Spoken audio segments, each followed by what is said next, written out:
just two little kids out there misbehaving.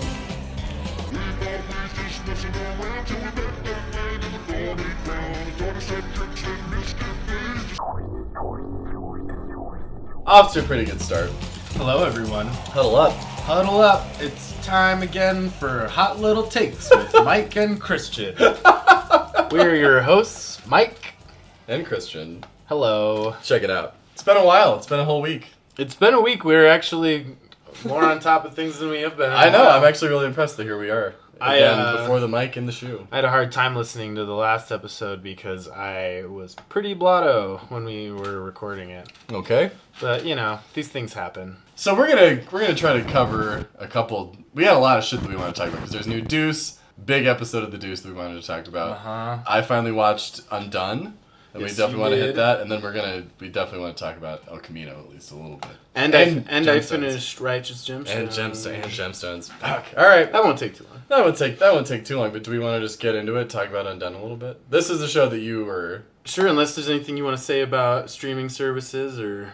Not really. I saw the Mandalorian trailer for the first time today, and it looks like some fantasy dorko stuff that is not really interesting to me. Aside from Werner Herzog. Aside from Werner Herzog. Yeah, that's how they're getting guys like us in that one. They're like, we got Werner fucking Herzog in our Star Wars. There is a video, there's a video on Criterion that I've been meaning to make us sit down and watch. I think it's only 14 or 15 minutes long, and it's called Werner Herzog Eats a Shoe, and it's about him losing a bet to someone and eating a shoe.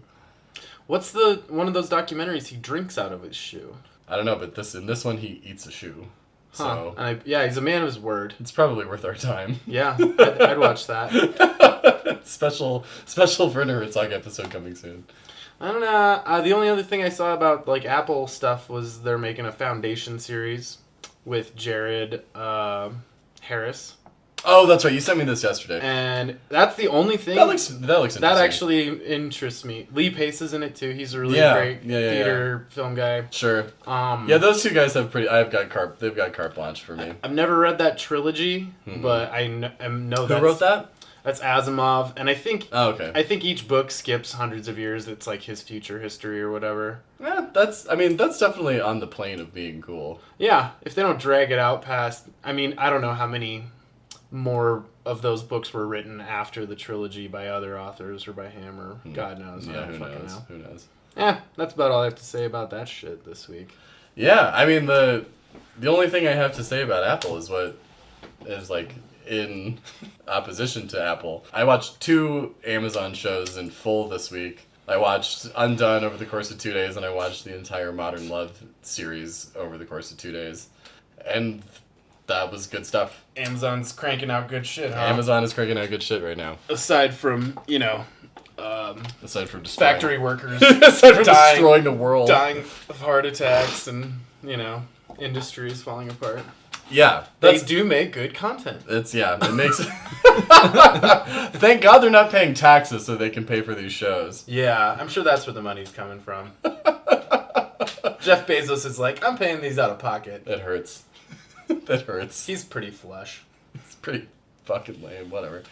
Alright, Undone has been like your show of the season. So do you want to kick it off with a monologue of how much you adore it? I was thinking about this earlier because I knew you'd finished it, and so this show I think I took on a very personal level, and we don't get super personal about a lot of these things very often. Sure. But I watched it week after I lost a friend, and I was in an erratic state, and I've also dealt with a lot of shit with. I was gonna say also a few months after. Yeah, my dad passed away about 6 months ago, and that's a big theme in this show. Yeah. So I really connected to the character, the lead, and just the overwhelming emotional state that thing kind of puts you in. Like, it's like a totally absorbing kind of and it's grief. A little suffocating. Yeah. But Yeah. You have to learn to swim in it or whatever. Sure. So I watched that thing all in one night, and then we watched it the next day. Right, because you said that you were a little afraid that you might have dreamed it, which is totally a valid thing to think. And I think we talked about it a little bit on episodes after you'd first watched this, but so it's a rotoscoped half-hour tragic comedy. So it looks like... It's about 4 hours, right, total? Yeah, it's 8 half-hour episodes, which is just, like... Perfect. Shoot it into my veins. Yeah. When I was watching it, it was hard not to think of shows like Atlanta and Homecoming that, like, just nailed the sort of comedic, sort of dramatic, but very focused, like, driving plots in the half-hour structure. Fleabag is also a half-hour, and it's such a good form. That's that Chekhov stuff we like, where it's like, these are real people. There are funny situations, but they're ultimately tragic and full of error. And yeah. So I don't know where to start about the show. I mean, because it really is a very tender feeling piece. It's a character. Yeah, you really get attached to all of them, and so it's about this girl named Alma, who, if for those of you who haven't watched it, because that's a good point. Because this has gone, I think, mostly unremarked about. I haven't heard a lot of people talking about the show, and I find that really surprising. Yeah, I told everybody I knew to watch it, but I didn't hear a lot of other people independently telling me to watch it or anything. Yeah, I haven't seen a lot about it, and that shocks me because the performances are great. Like, it's such a fun experiment. Well, and I think rotoscoping is a pretty niche form anyway. I think some people just can't really get into it. I love that kind of shit. Like, this felt like a spiritual sister to Waking Life, which is a movie I really love. Yeah, and obviously there is a lot of, like, kind of Linklater overlap. Well, and thematically inside of this show too. Yeah, in that it's like, are you in a dream? And in this, it's like, is she crazy, or is she's in an accident, and after that she starts having visions, and that's all in the first 2 episodes. There's more stuff there's tons to unpack. that you don't want to. Some of it we probably don't want to spoil. I wouldn't want to, no. But there's great performances all around. A small cast. Maybe. Yeah, it's a really tight 7 or 8 primary, if that even. I really like the lead a lot. I think she's Rosa Salazar is her name. Yeah, that's a really good performance. She's very much in pain, but masks it with such humor, and I think that's something we can relate to. Well, and her family is sort of repressed in very religious Texas. Latina community. You know, her mother is, like, pretty tightly wound, and her sister's very type A, and she's the crazy one, and she's the older crazy and one, she's the older sister. Yeah, the performance of her sister I enjoy a lot too. Yeah, that was like a person that you were like, I have met this person a lot. Well, and this thing tracks everyone's arc really well. Like, the whole setup in the beginning is her sister will be getting married. Yeah, and that's like a big part of the arc you're seeing is getting to that point. Yeah, and there's a lot of... And what that means in terms of the father. There's a lot of the father stuff. Bob Odenkirk plays her dad. Yeah, great. Bob Odenkirk. We talked about this the first night that I was watching it. Just give me as much Odenkirk as we can handle. I told Mike that I want to see his Death of a Salesman. Oh, yeah. Willie Loman on Broadway. I think that he'd be great. Yeah. And even that I'd like to see it with those 2 girls playing the daughter. Bip and Hap. Yeah. Yeah, it did have a lot of those kind of vibes. And we joke about, like, how the source of all drama is the father or the mother. But, the Sins of the Father is Freudian shit. Yeah, Sins of the Father is, like, a staple of dramatic literature for the last couple 100 years. And that's definitely one of the main themes in this show. And kind of the idea of being able to change the traumas in your life as opposed to moving past them, or or moving past them in order to change those in your associations in your mind. And the way that you treat interactions with the people in your life. Like, she has a lot of these moments where she's, like, almost stuck in a loop with interactions, and has the ability to kind of go back and correct the way that she handles things and deals with things, and actually move her relationships on in a positive way as opposed to, like, antagonizing them all the time. Yeah, and part of it is, like, just thinking before she acts or speaks, and having a little more presence and mindfulness about how powerful she really is. Yeah. And how much she can affect everyone around her, because when the thing starts, she's very much in a place of feeling complacent and... Yeah, and, like, stuck in a rut. Yeah. Like her opening monologue is like, I wake up, I brush my teeth, I take a shower, I do the same shit every day, and it feels empty, and she's got a lot of ennui or whatever. The show is rife with ennui. I like her boyfriend a lot. That's a funny... What else is that guy in? I don't know. He's in something. Funny performance out of that guy. When they have really good rapport, because those characters have a really snarky dynamic. Yeah. They're both really clever people. Yeah. And they understand each other's sense of humor, which is a dark one. When that sets her aside, sets him aside from her relationship with her sister and her mother, who are so far away from understanding her sense of humor. Trust is a big thing in the show. Just how relationships work, and people can trust each other or keep secrets or be loyal to each other or any of that kind of stuff. Right. God, I fucking loved it. Like, it's really fun. It's like a good psychological. I think anyone can connect to it. Like, oh, absolutely. Everyone feels crazy and stuck in their own shell and has to navigate these relationships, and that's really what life is about. Yeah, and it's just it's a pretty visually dazzling show sometimes. Yeah. When I started it, I knew that I was going to think this, because the first episode is a lot more contained in terms of its place in time and space. Yeah, it's much more straightforward, and I was thinking as I'm watching it, I'm like, why? Because I don't really like animated stuff, and I was like, why does this look the way that it does? Why does this need to be animated? I just want to see this, like, these actors doing this for real, and then you get to the second episode, and you're like, oh, they have to do this. Has to be the way that it is. It's like Waking Life does that well, because he's in a dream. Like, you need. There's every once in a while there's some sequence of her transitioning from a room to another room that is like, oh wow, like really kind of pulls the floor out from underneath you and puts you in her mindset. Yeah, because she's kind of like losing chunks of time and space, and suddenly is like in a different place or in a memory. It's very dissociative, like, to just how we relate existentially to time, It reminded me of Sirens of Titan, like, not Sirens of Titan, Slaughterhouse-5, the Vonnegut story. Yeah, the way that it jumps, of course. They have those Tralfamadorian aliens who view time as like a mountain range, and so they can see the whole mountain at the same time instead of just being on part of the trail like humans are, and that's kind of what she is experiencing. She's out, woman out of time. Right.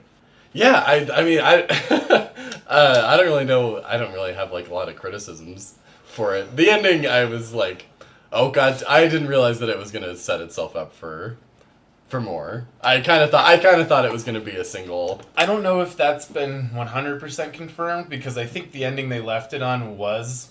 Don't. We can't talk about what it is. Well, we can't. But I know that some people want that to just be a one-off thing and that be the way it ends, and other people want more of this universe and this story. I was hoping that it was gonna kind of close the door and end the story, but it seems like it's interested in going.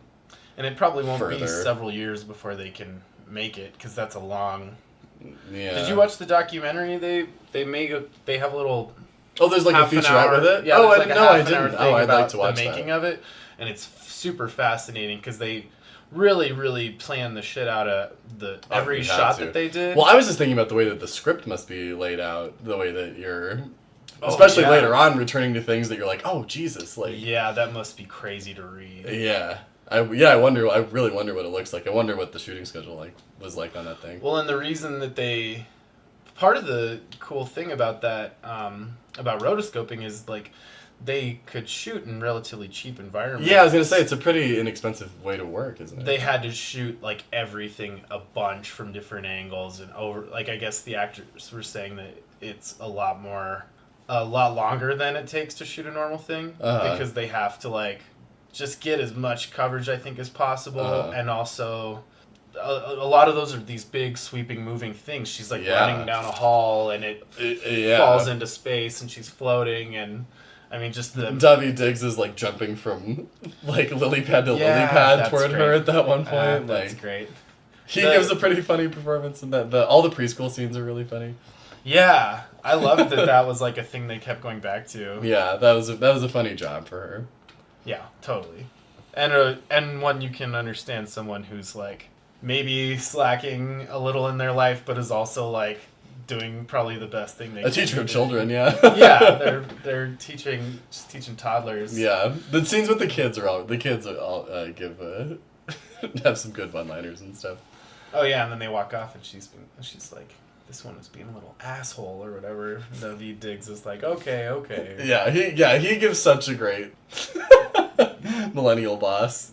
Yeah, with performance. his bow tie. This bow tie, yeah. They made a lot of interesting choices. The backgrounds of that thing are all like oil paintings that were done separately. Oh, is that right? Mm-hmm. Oh, that's wow. one of the. You should watch that featurette. Yeah, I want to see that. It's great. It's really good. It was really good. I'm a little nervous about there being more of it, but I mean, it's just so fun to look at, and the pace of it is great, so. Well, and there's so much. It's like I'm going to not watch another 4 hours. There's so much you can do with that medium that I hope this this kicks up some more. Scanner Darkly is a great, movie that depends on that to do like the masking effect they do. They wear those like, I can't remember what they call them, but their faces keep changing so that they can remain undercover. Like, shit wouldn't look as good on CG. Sure. Yeah, Undone was fucking great. I think everyone needs to watch it. That's definitely going to be on our end of the year list. I feel like that'll probably get some steam later. Yeah, or some Emmy nods for something.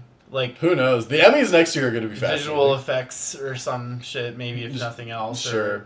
A lot of original TV shows, story. A lot of TV shows don't take on that kind of visual challenge, though. I mean, that's why for someone who doesn't typically like to see animated anything, I was like, this is like a really great experiment in the form. Yeah. You know what I mean? Like, I'm so much more interested in something like that than just... Well, and they wouldn't have been able to afford to do that with CG.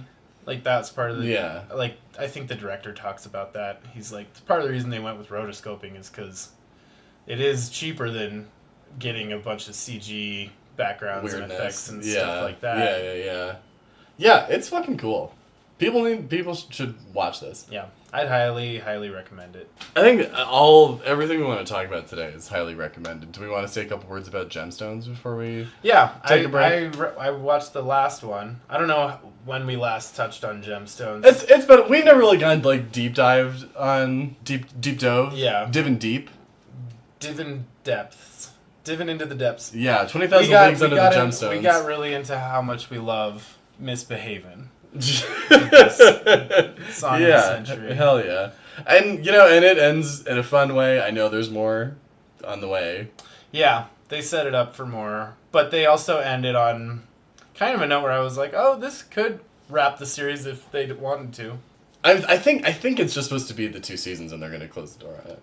That's what they did with Vice Principals too. Yeah. It's been a couple weeks since I've seen that last one, so I can't conjure any of the real gems. What any highlights you want to talk about in the whole first season? Yeah, in the whole first season, or even just that finale. Well, in the finale particularly, I liked what's his name, Rafe, the guy. Adam Devine's little buddy. Adam Devine's boyfriend. Or him whatever. in the gimp suit in the zero gravity chamber with his dick out.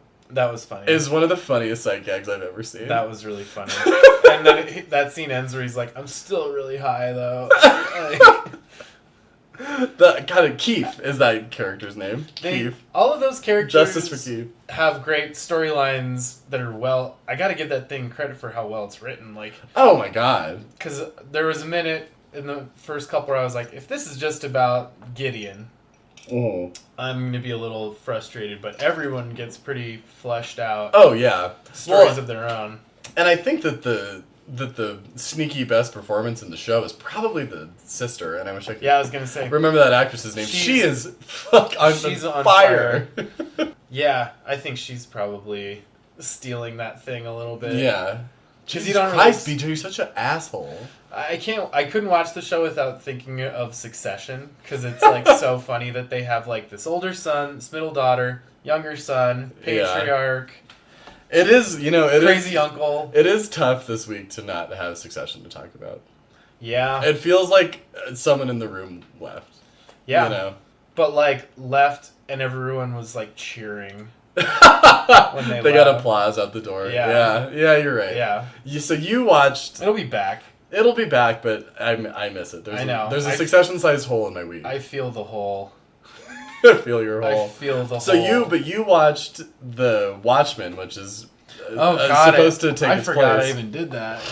And I didn't watch it, so do you have any hot little takes? I think it looks like a show that doesn't really have to do anything with the Watchmen. Like Jeremy Irons is one character from the book. Jeremy Irons is in it? Jeremy Irons is in it. Wow. And Regina King is the star, and I love her. I mean, shit, Boondocks, dude. Like Oscar winner Regina King. Yeah, she's great. Yeah. But I don't know. It feels so far removed from the original story. Uh-huh. It deals a lot with race. It's all in Tulsa, Oklahoma, and the Watchmen took the real world and then spun it off into its own little universe. And this is like years and years after that book. So it's like a lot of degrees of separation going on. Right. Anyway. I don't know. I'm super skeptical. You were kind of thumbs down on it. Well, Alan Moore didn't write it, and sure. I've said to you many times, I'm sure, like that graphic novel is listed as like one of the greatest, the only graphic novel I think maybe other than Mouse to be like greatest actual novels of the 20th century. And Mouse is about the Holocaust. Watchmen is about nuclear war and about utilitarian sacrifices, like the few for the many or whatever kind of shit. And this show, I mean, it's early. I don't know if I'll keep up on it too much. There's a running thing where, I didn't tell you about this. In this world now, for some reason, Robert Redford is president, I guess. And apartheids have been paid. Okay. So there's at the beginning of the episode, they're going to see a all-black version of Oklahoma. It's very popular right now. And there's a character named Judd, who, if you know Oklahoma, you know that guy is going to be dead by the end of the episode. Sure. And he is. Oh. Played by Crockett. There was a Shakespeare round on Jeopardy today, and I just flexed on everybody. Isn't that great? Oh my god. I love it when there's ones that I know really they go like, I'm going to get every single one of these. Hell yeah. I've had a couple, like, startlingly good nights over the last couple weeks. There's only a couple categories that really fuck me up. Bodies of water I don't do well with. Jeopardy's way more entertaining than the Watchmen premiere. You know what? Okay, while we're on the subject... Alex Trebek is dying. I didn't want to talk about Trebek, actually, but I just wanted to... Sorry. I just wanted to give Jeopardy the edge. Wheel of Fortune precedes it. Wheel of Fortune is for dumb people. Yeah, Wheel of Fortune is, like, so inferior to Jeopardy. I know, I've met people before who are like, I was raised on Wheel of Fortune. I was like, oh so you're an idiot. Your family's fucking too dumb for Jeopardy? You don't know how to ask a question in the form of an answer? Oh my god. I was in the liquor store the other day, and there was a category, fall. It was, like when fall is in quotations, and he's like, fall is part of every answer. And I hit like 4 in a row, and then like the the $1,600 question was something about Poe, and I knew it was Fall the House of Usher in his suit, and I was like, Fall the House of Usher, and threw all this rolled up receipt paper at the television. It was a triumphant moment. Man, I envy you're watching Jeopardy at work. Sounds great. That's what I should just start watching, the reruns on YouTube anyway. Yeah, well, I mean, we're trying to do a podcast about TV, so we're making an effort. Hey, Jeopardy's was more entertaining than Watchmen. Jeopardy fucking rules. Jeopardy fucking rules. All right, should we take a break, come back, talk Deuce, El Camino?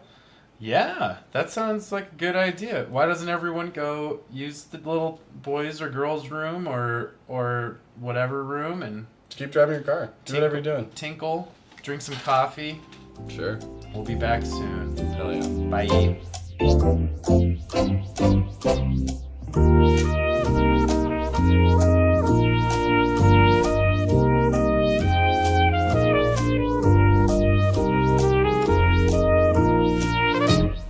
Are we back on? Yeah. Well, that hurts. Yeah, it sucks. That hurts. Hey, everybody. We're back. I'll cut that for you. Poor fucker. Man, Mike pulled a button down. He's got full Burt Reynolds going on right now. Oh, man. I didn't realize I was showing so much chest. But I'm not sorry about it.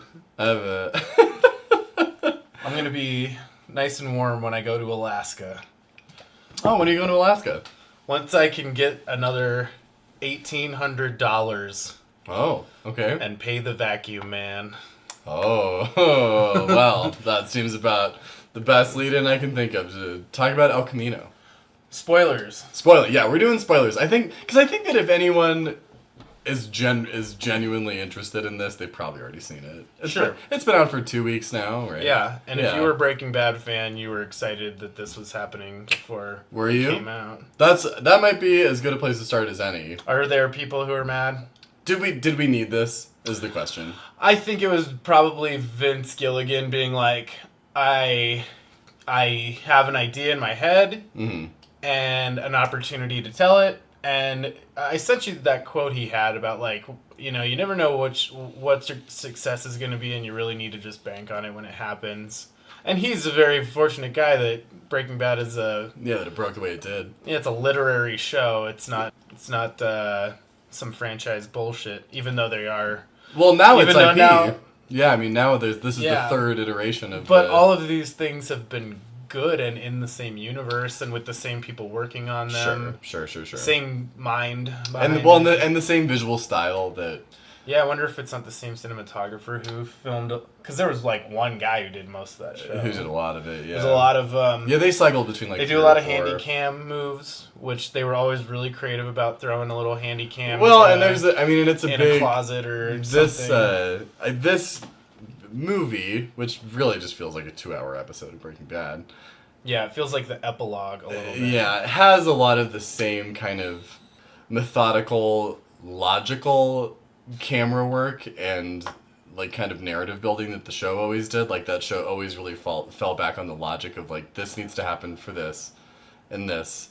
You know, like Jesse going, like ripping apart the apartment trying to find the money that Todd had left. Yeah. All of the things, like and it's almost something that makes me a little less interested in it sometimes, is like how, and I've said this so many times already at this point, but how methodical it is. Like it almost like hinges on reason to such an excessive degree that it like gets a little boring sometimes. But I mean, sometimes it's also like just the blocking of a character creates all the tension or whatever.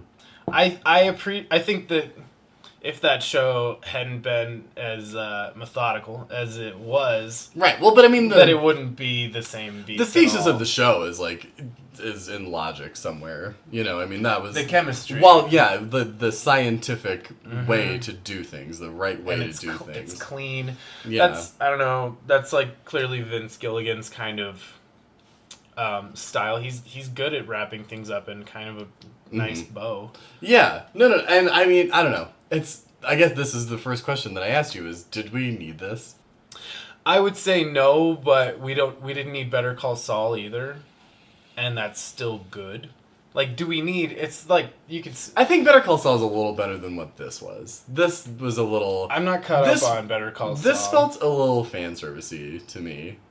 Yeah, and that's where to answer your question of did we need this, it's like, in this day and age, this shit is happening so much. Like, we asked the same question about The Dark Crystal. Yeah. Or you could ask the same question about The Mandalorian. Yeah. Or Big Bird teaching but the Mandalorian and Breaking Bad are very different because the Star Wars franchise is like ripped and split apart. There's all these novels and animated series. There's so much of it. But Breaking Bad was like this one kind of shared experience visual novel that we all got over the course of while it was airing, and people have, you know, continued to go back to it and dig it out. Well, whereas Star Wars is, you know, obviously so many different things. Yeah, I think it's been, but I like that it seems more, instead of just cashing in, it seems more, it doesn't feel like they're cashing in. It feels more like Vince Gilligan telling he created this universe and these characters, and he's not done telling the stories he wants to tell. Sure.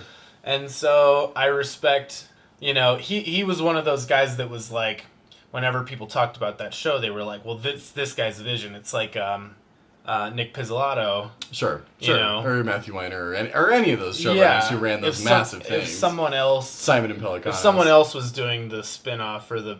like this Sopranos thing that's going to come out.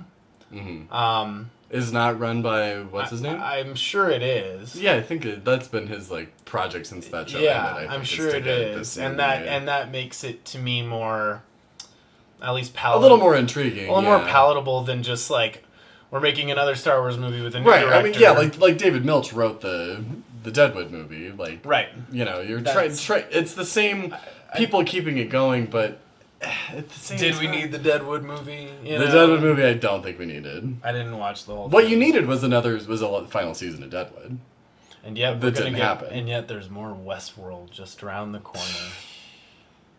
So we haven't even really. So way to bring this fucking conversation to screeching halt. So we haven't really talked about the story of this at all. Right, but let me just pose one more question to you, because this is. How deep is this supposed to go that we continue delving into the Breaking Bad universe? It's 6 years later. I think these people all look significantly different than they did before. I don't think we're gonna get any more of this future stuff outside of in Better Call Saul. They have these season openers where he's at the Cinnabon. Yeah, and I don't think you're gonna see Jesse Pinkman show up in the Cinnabon universe in that show. But okay, so that's another question. I think these have been more character driven. They picked this one character. Let's just tell part of his story before, and now this is part of this guy's story after. Because one lingering question is what happens to Jesse when that show ends? Yeah, but it just explains the minutes after that show ended. I would have been a little more. I think it just gives closure to that. I guess so. I would have been a little more interested if it had picked up where the movie ends, with him getting to Alaska. Everything before that was just the semantics of logic that got him there. Yes, yeah, you're right. And there wasn't much of what's his life going to be like now. But you're left being it can be anything. Jesse's free, and he got away, and that's refreshing, I think, in these dark times. I don't know. I don't know. I'm trying to justify Vince Gilligan's logic, I guess. Sure. And play the devil's advocate here. But all of that stuff said, it was pretty fun to watch. Yeah, it's a good... if it were a movie that didn't have anything to do with Breaking Bad, and it were just about a guy who needed to escape town really fast. Oh, sure. That's you're just jumping in. And he's on the news and stuff like that. Sure. I thought it was an entertaining story all the way through. The suspense level is pretty fucking high throughout the thing. There were a lot of flashbacks, but and my brother told me there were gonna be, and it was okay, so we'll see some characters. Do you want to talk about some of those? They were pretty judicious, actually, I thought. I did like the plot line of him and Todd having to go get rid of the bomb. Okay, the Todd thing I think we can set aside, because that is a major The Walter White didn't really need I was going to say, let's... the Walt scene, the movie opens with the even scene the Jane one at the end. The Jane one is tough. I think that the Jonathan Banks one... What is his character's name? That was at the beginning. The Mike that one was okay just because it's really? That one really was turning me off to the movie initially. It set up Alaska. That was the point of that one. The other ones were a lot more unnecessary. The one that really hit me was the Todd ones, because then you got to see what Jesse's trauma was. Yeah, you're thrilled to know that Jesse ultimately kills Todd. It's the one thing that gets you through watching those scenes. It was tough watching him not kill Todd and acquiesce to him. And that scene, I was a little puzzled at why Jesse didn't kill him there. Obviously he doesn't kill him because we know that he kills him later, but... he was so mentally, captive. There's a bunch of scenes early in that sequence where Todd's just, walking around in public with Jesse. Jesse could just sprint away, but he knows he's not going to. Yeah. He knows he's got this guy under his mental... I don't know if I needed to see shackles. Jesse with the boot on his neck for that much longer. I mean, I know this. I know the horror he went through already. Or even, you already know that Todd's a fucking psycho.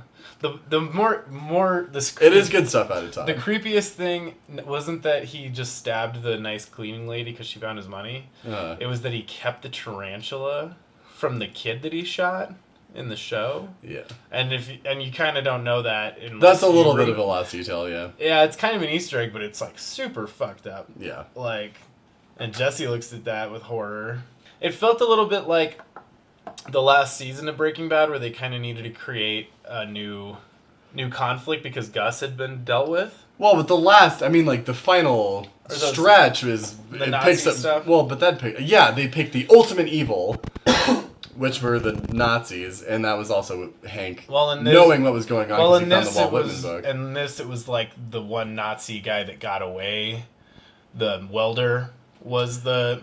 Yeah, and they ended up doing like who is also and I can see Vince Gilligan being like, "Fuck it, they're gonna do a goddamn shootout in the middle of this place." So let's get into that whole thing because that actor plays a very similar character in Righteous Gemstones. It's the same dude, isn't it? Yeah, and that's why that guy and his partner that they're faking to be the fake FBI agent is our guy from Young Pope. Jesus, you're right. Yeah, and I really enjoy that actor. I think we both loved him in I thought Young those Pope. characters were both entertaining. It was the guy from Righteous Gemstones.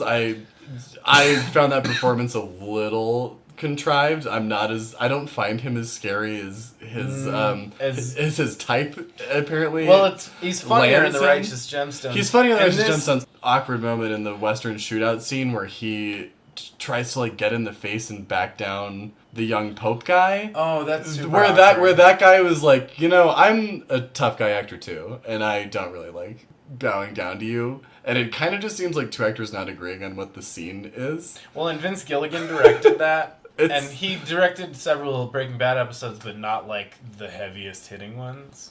Sure. He was running the show and dealing with the greater arc and plan of the thing. I don't know how many years in the making this thing has been. I mean, the show ended 6 years ago. Yeah, it's been a long time. I really do want to send out a love letter right now to Matthew Weiner and tell you that as many times as I've joked about it, I do not want the Sally Draper in the 80s series.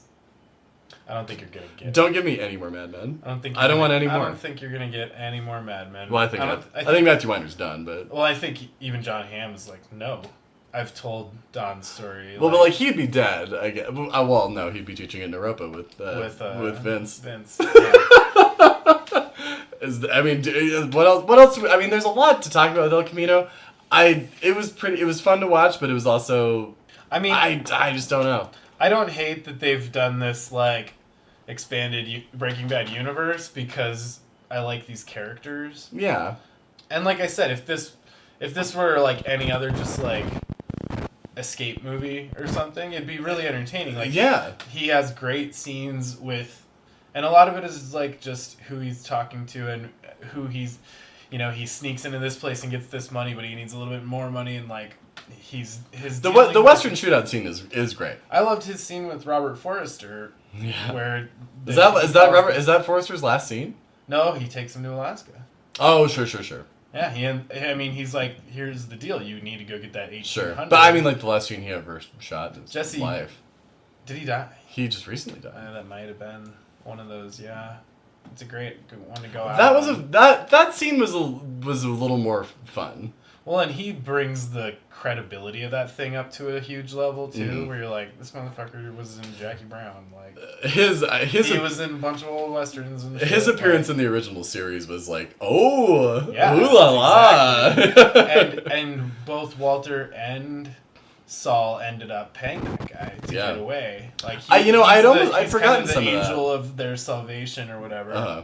And Jesse was the only one who turned it down, and that was why he was like, you gotta pay me twice because you already fucked me last time, and you ended up being a Nazi meth slave. Tough. Weird well, they took Jesse in a really crazy direction with that storyline. Yeah. And he's an interesting character. They never planned to even keep him around. They were gonna kill him off, and Aaron Paul, God bless him, has made that character compelling enough to justify this movie being made for some people. Yeah. Yeah. It's weird that it happened. It is weird. But I wasn't pissed off to hear about it. And I wasn't pissed off to watch it. I was just like, I don't know if this is worth it. Yeah. You know, I don't know if I needed any of those details filled. I mean, I would have been totally interested in Jesse arriving in Alaska and that being some other where he story. settles down. Yeah. I bet that'd be pretty dull though. It'd be him sitting around drinking and making friends and starting. Well, but I kind of would have gone for like the Vince Gilligan as Noah Baumbach, Jesse moving to Alaska. That's not really Vince Gilligan's deal. Well, but I'm sure that he could. But I mean, like, what is the idea if that's what happens? I kind of wish that were the second half of this movie. When it did end, I was like, oh shit, they're just gonna end on where you were kind of hoping. He was driving in the beginning of the thing. He's driving off into salvation out of very dangerous circumstances, and by the end of it, he's still just driving off into salvation. But it's much more secure and safe. It's secure, and yeah. you know that he's going to be okay. Yeah, because at the end of the show, when he's driving away, you're like, Jesus There's going to be a manhunt. Like, they're going to fucking clap him up real fast. Oh, totally. You know? Totally. He's going to be in jail for the rest of his life. Yeah, it's kind of crazy that he's even able to get to Badger and Skinny Pete, which was odd. Which, I mean, that's probably the best fan service that you could have given me personally, was to see those two characters again. Well, I really loved that Skinny Pete is suddenly revealed to be like the smartest of the three of them in that moment. Oh, where yeah. He's like, "Here's the deal. You're gonna take Badger. You're gonna take this. You're gonna take Jesse's car. You're gonna drive as far as you can going to Mexico. I'm gonna take your car. I'm gonna go this way, Jesse. Or I'm gonna take the El Camino." Like he just clicks it all together, and that is the time that Jesse needed to buy to make everything else happen. Yeah. I could have gone for a little more Skinny Pete and Badger, but... Yeah. But also then I'm just crying out for the fan service that I'm accusing this thing of doing. Exactly. So. It'd be like if Mike or Saul showed up in that thing, you'd be like, what the fuck? Well, I mean, aside from the flashback shit. But that first scene with Mike, I'm like, I don't even understand like where or when this is happening or why this is happening. It was happening, I thought it was happening at that creek where Mike was killed. Yeah, it is. Right before that. It is, but is it like... They're waiting for Walter, and then I think Jesse left or something like that. I can't remember the fucking... But they clearly shot that scene with the actors as they look now. You know, you're like, yeah.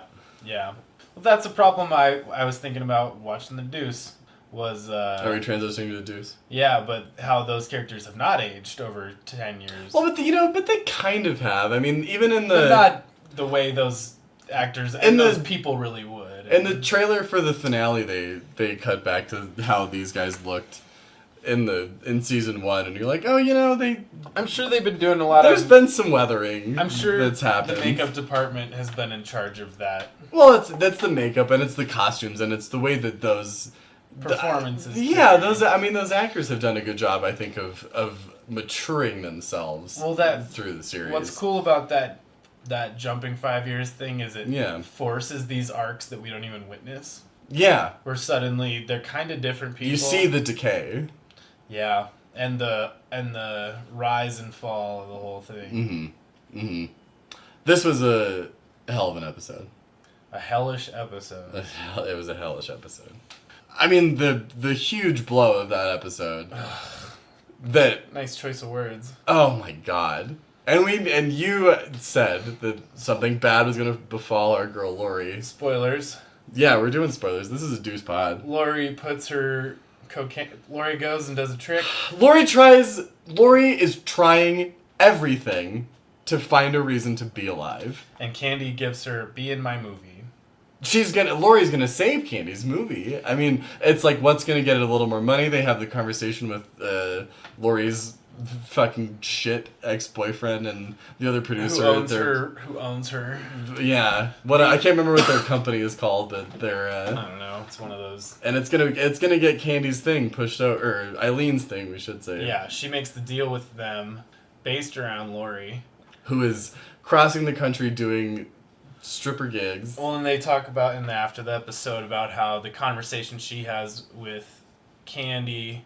She realizes the only thing she has is her name as a porn star. Like, she has no family. She drives by her old house, which is what we were like. And it's boarded up. They've all moved away. Yeah, we wanted her to go back there. And that's how it starts, and you're like, this is not going to go well. Yeah, she realizes all she has is her sexual identity. Well, and she's going to be the one to save Candy's movie. She's going to be the one to make the movie happen because she's the starlet. It's all going to come together. But she's so fucking burned out, coked out, just worn down. Hollow. Yeah. And paranoid. I So, feel so bad. so she goes and does a trick and goes for cocaine and puts it back in her purse. And you're like, yeah, don't do the cocaine.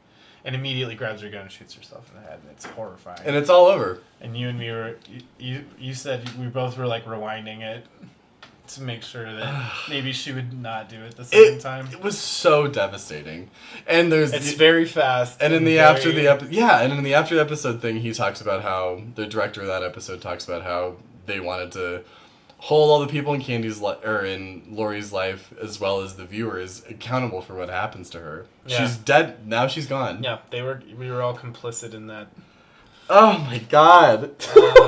It felt so bad. To see. It reminded me.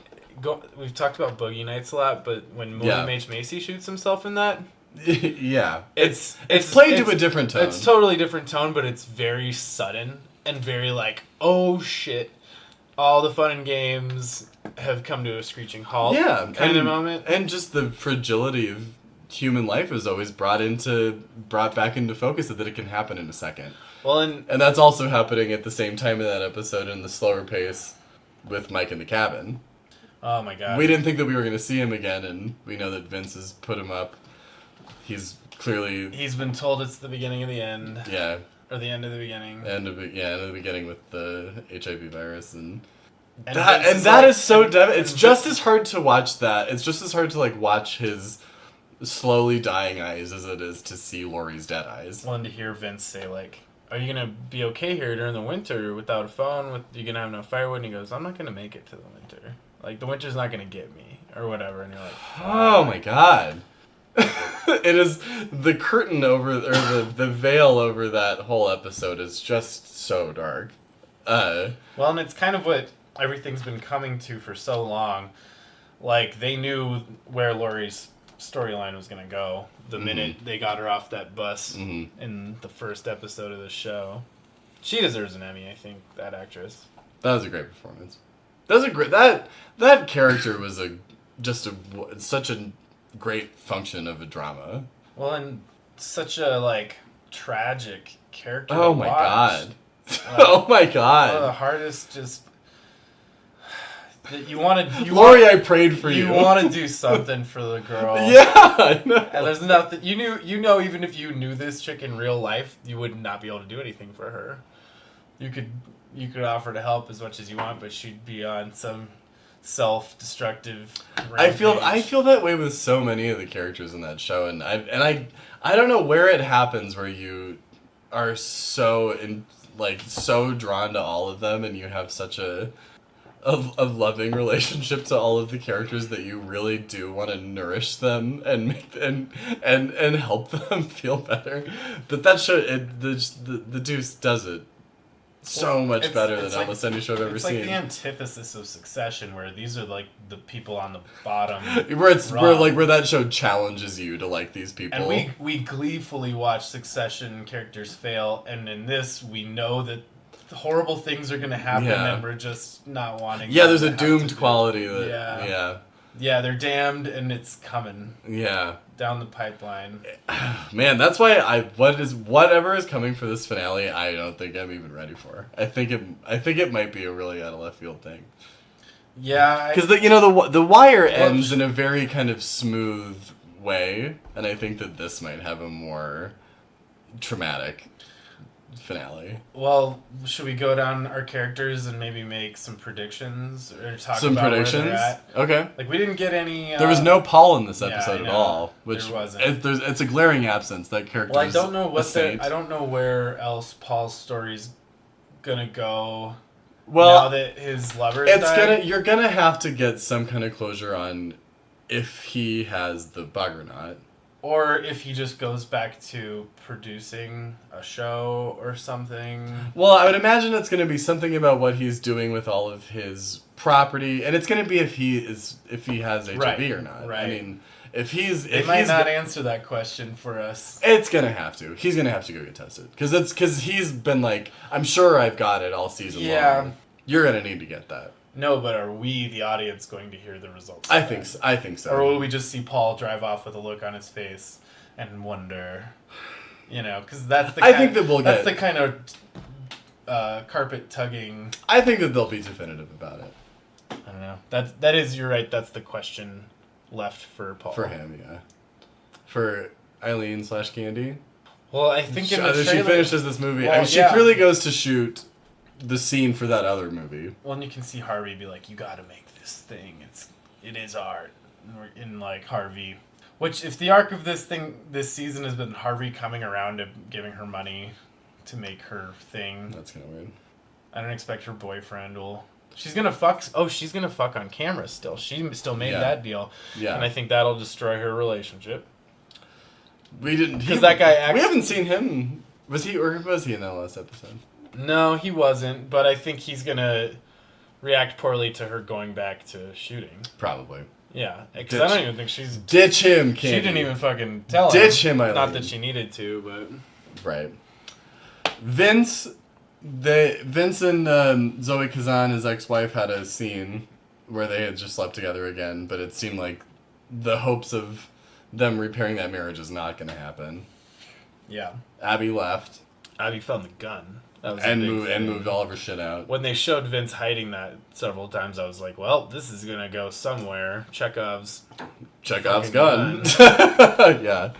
I also really loved Abby's moment standing up to Luke Kirby, who left his wife, or was forced to leave, or whatever. Closure on that subplot. Yeah, so his story is kind of wrapped, but she called him out, and she called D'Angelo out in front of the whole city hall. Yeah. About this not being to save the people of this part of town, but to eradicate them, basically. I have the feeling that Simon and Pelicanos wish they could spend all of the time on that really slow, meticulous, judicious plot of that stuff. That's the kind of stuff in The Wire that they get really into, where you're like, yeah, dude, like, this is so... The city development planning thing and the way that runs through the law enforcement is, like, their fucking bread and butter. And I can tell that this show wishes it was doing that more, and I kind of wish it was, too. Well, what's the name of the street cop guy they've been working with Who was the real guy? I forget his name. Because, like... I'm sure that character would be expanded a lot. Like, all three of those guys would be equal screen time to the characters. This probably could have definitely been 10 or 12 episodes, and I wish it were, but yeah, me too. I wish it were at least as long as the last 2 seasons. Yeah, it's too bad that it's shorter. Maybe the only thing that, as long as we cut Larry Brown, and let's not talk about it. Okay. I mean, I don't know how many times we need to do it. Maybe Larry Brown will show up in the finale. I'm going to put that at like plus 1,500 odds. Oh, one thing I'd like to talk about is Bobby and Black Frankie in this episode. And and Tommy Longo, we haven't really gotten to him. Yeah, that's true. Because he basically tells Vince not to ask questions and keep doing what he's doing. Yeah. And Vince is like, fuck this guy.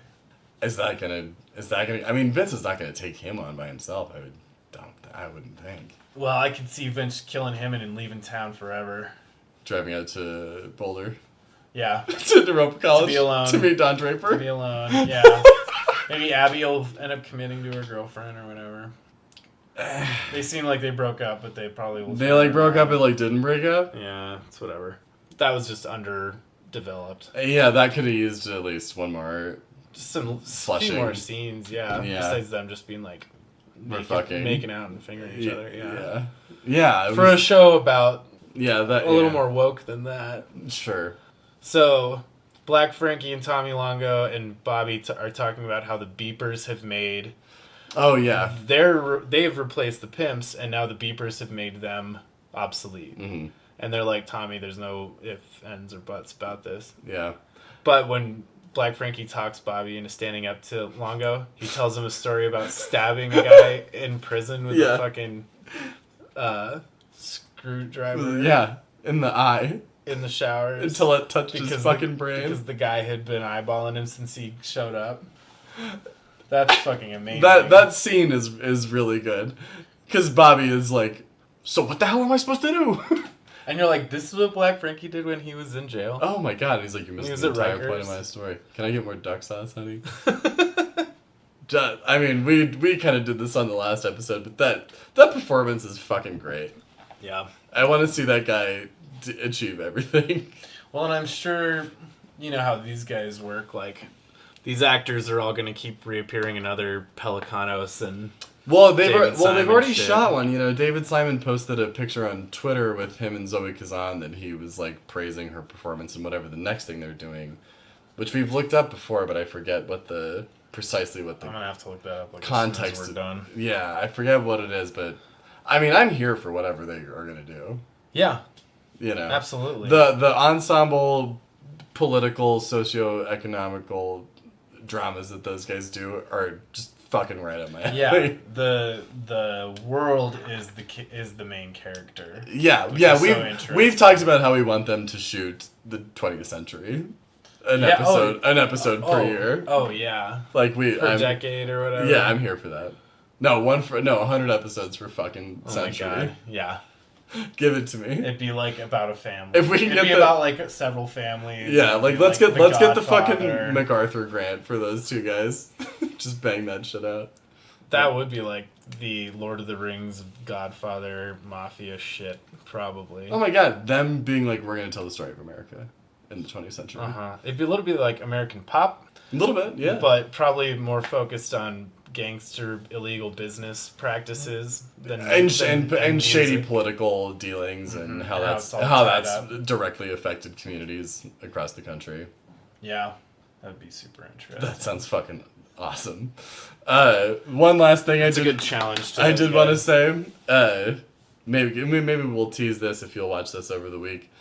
In the Modern Times, or not Modern Times, in the Modern Love series on Amazon based on the New York Times column, which is great. Huge fan of Modern Love. In the Anne Hathaway episode, which is a very good one, the male counterpart to her in that episode is the actor who plays Cece in The Deuce, who is a British actor, and I first saw he's on Downton Abbey for like 2 episodes as this jazz singer, and he's very cool, but he's a British actor, and the voice that he does in Modern Love is and the physicality is pretty much the same voice and physicality that he uses in The Deuce. Oh, really? Which, like that's his one American... Yeah, that's like the one American thing he's got. Is he all tough and stuff like that? He's not all tough, but it's like he's just very... swaggery. He's very swaggery and like very... He's my American... Yeah, it's so funny because then he's so charming in Downton Abbey, but 2 seasons of Cece, you're like... Get away from that guy. No. He's gonna cut you. No. So, get away. But ultimately the context of that episode, you're like, get away from Anne Hathaway. Or don't. I don't want to see any spoilers in there. That's good stuff. But it was really, it's funny to see that guy in anything else, because like, Cece was such a menacing, evil presence. Yeah, and this season has really kind of... Missed him. Yeah. That tension that he brought. Yeah, because Lori's fucking California porn star, or California porn executive boyfriend is like... Yeah, he's not like a scary dude or anything. No, he's just a fucking dork. But I mean, the pimps have been put out of business at this point. Yeah. Like, the scary thing is like AIDS. And that's like... Yeah, that's the real... Yeah. Life is the bad guy in this last season. Or don't cheat people out of their cocaine. I guess that's one lesson we can learn from Frankie. Yeah. Who are you gonna call when I come to collect? Jesus. And I knew that was gonna be the thing he probably got killed over. It was either gonna be that or the Mets? They were setting it up like Rudy was gonna kill him for not making his payments. Rudy always seemed like he was gonna be the brutal presence in and that was like the red herring behind the cocaine deal or whatever. I mean, what else you want to get out there? I mean, this has been a pretty subdued episode by us. Yeah, we're not as rowdy as we always are. But sure. We're a little tuckered out. We're just trying to get it. We're just trying to get to the deep stuff. What else do we have to look forward to? Well, next week we'll definitely talk Deuce finale. Yeah. I mean, finale of the show. Yeah, series finale. Mm-hmm. I would say watch the Modern Love series. Like, we could have some fun talks about that. I might. I'm trying to avoid too much of that. We could go see The Lighthouse this weekend. Lighthouse comes out. Oh, yeah. There's going to be movies here down the line that we're going to want to talk about. Yeah, the Irishman. Irishman's coming. Marriage Story's coming. Who knows? Maybe one of these nights we'll go see The Joker. And then, in like a month or so, then we'll get some Miss Maisel, some Little Women. Yeah, Little Women will be coming. Yeah, there's a few Uncut Gems. The Adam Sandler Kevin Garnett joint from A24 is pretty high on my list. What is this? Oh my god! I'll show you the trailer right now. All right. All right, let's get out of here. All right, everybody. We'll see you next week here at Hot Little Takes. What's up?